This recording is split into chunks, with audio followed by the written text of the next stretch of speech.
परमेश्वर के धन्य नाम की महिमा हो। प्रभात मनन के सत्र 2922 में आप सभी का बड़े प्रेम के साथ स्वागत करता हूं। आइए आज के मनन के लिए हम पढ़ते हैं प्रकाशित वाक्य अध्याय 12 पद 3।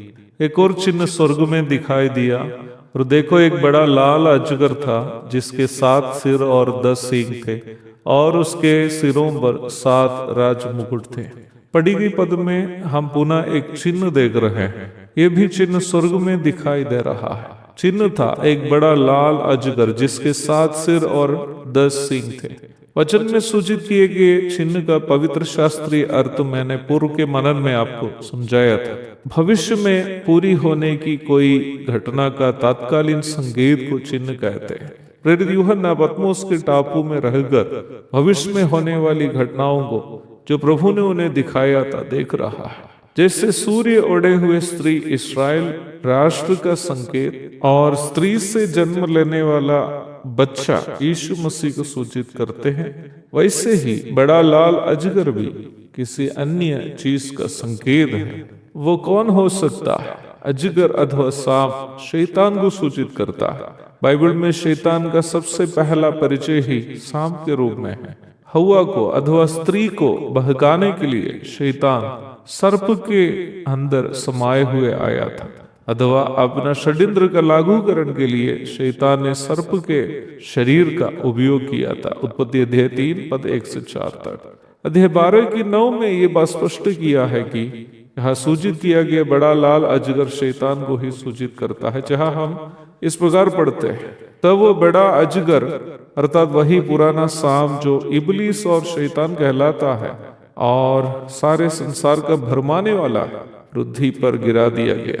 सांप के बारे में अध्ययन करने वाले और सांप को पकड़ने वाले लोगों का कहना यह है कि सांप बहुत ही नाजुक एक जीवी है और वह बहुत ही खतरनाक नहीं है कि किसी को जल्दी ढस से। केरल के वन विभाग में तैनात एक महिला कर्मचारी हैं जिनका नाम रोशनी है। रोशनी माँ यहाँ तक जहरीले सांपों को भी पकड़ने में अत्यधिक प्रतिभाशाली है। हाल ही में मैं रोशनी जी का एक इंटरव्यू देख रहा था। रोशनी मैम सांपों से बहुत प्रेम करती है। सांपों के बारे में रोशनी मैम से सुनेंगे तो हमें भी एक सांप को पालतू जानवर के समान पालने का मन करेगा। परंतु सच्चाई यह है कि सांप जो भोलापन दिखाता है वो नाजुक होने के कारण नहीं, बल्कि उसके जन्मजात चतुराई का वो भोलापन एक संकेत है। शैतान को सांप से तुलना करना उसके चतुर स्वभाव को सूचित करता है। मानव जाति को पाप में फंसाने के लिए शैतान जो सांप बना, यही भोलापन दिखाया था, इसलिए उसे भरमाने वाले कहते हैं। शैतान चतुर तथा भरमाने वाला है। वो मित्र के समान पेश होकर हमें नाश कर सकता है, पाप में गिरा सकता है, कभी धन दिखाकर, कभी सुंदरता दिखाकर, कभी नाम कमाने का लालच दिखाकर। हमें सावधान रहना बहुत ही अनिवार्य है, अन्यथा शैतान हमारे ही कोई परिचित या प्रिय लोगों को हमें पाप में फंसाने और हमें बर्बाद करने के लिए उपयोग कर सकता है।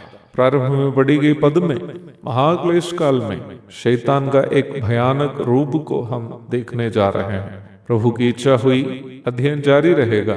तब तक के लिए आपसे विदा हो जाता हूँ। प्रभु आप सबको आशीष दे। आमीन।